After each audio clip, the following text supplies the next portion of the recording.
Biniberipika na ng Bureau of Immigration kung anong papeles ang ginamit ng mga Chinong pumasok sa bansa at nahuling nagtatrabaho sa isang power plant sa Calaca, Batangas.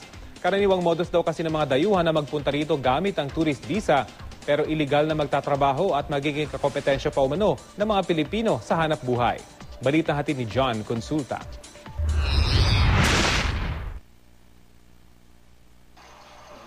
Makikita ang mga Chinese national na ito sa loob ng dalawang ginagawang coal power plant sa Barangay Puting Bato at Barangay Dacanlao sa Calaca, Batangas. Sa surveillance video ito ng National Bureau of Investigation Interpol, wala raw permit para magtrabaho ang marami sa mga ito sa bansa. Yung mga red na circles. Kaya agad nagsagawa ng operasyon ang NBI kasama ang Bureau of Immigration at DOLE sa lugar. Nang makuha ang hudyat mula sa asset, sumalakay na ang mga operatiba.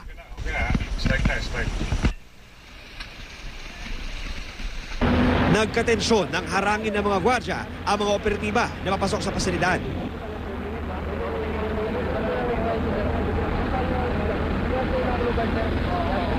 Pero natisarmahan din ng raiding team ang mga gwardya ng kumpanya. Dito na isa-isang napasok ang mga quarters ng mga hinihinalang undocumented Chinese national. May mga pumalag, sinubukan magtago, at meron ding ilang nagtangkang tumakbo sa dagat para makatakas.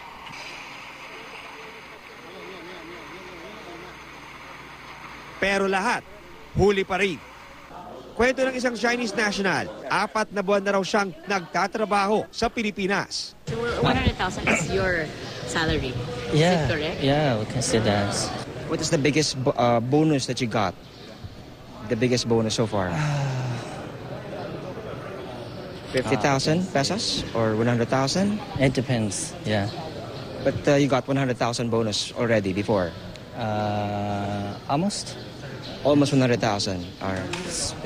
Yeah. Okay. Taong 2012 na sinimulan daw ang paggawa ng power plants dito sa may bahagi ng Calaca, Batangas. Ayon sa impormasyon nakuha ng National Bureau of Investigation at Bureau of Immigration, daang-daang Chinese nationals ang pinapasok dito sa loob ng kumpanya para magtrabaho. Hindi bababa sa 600 daw ang naabutan ng mga otoridad. Ang tanong, sila ba ay may papeles o lahat walang dokumento? Pumupunta sila dito as tourist. Tama yung sinasabi mo, tapos pagdating dito nagtatrabaho. Up to 6 months na sinasabi ng informant. Ang kinocomplain din nila na nagkakaroon daw ng maltreatment sa mga Filipino workers at saka may allegation din ng human trafficking. Nagpakitang ilang hinuling Chinese na mga dokumento at ID, pero ayon sa immigration, kailangan pang beripikahin ang kanilang mga record. If may kaukulang papeles sila, then they're allowed to work. Kung wala silang papeles, then the appropriate immigration charges would be filed. That would initiate yung deportation proceedings against sa kanila.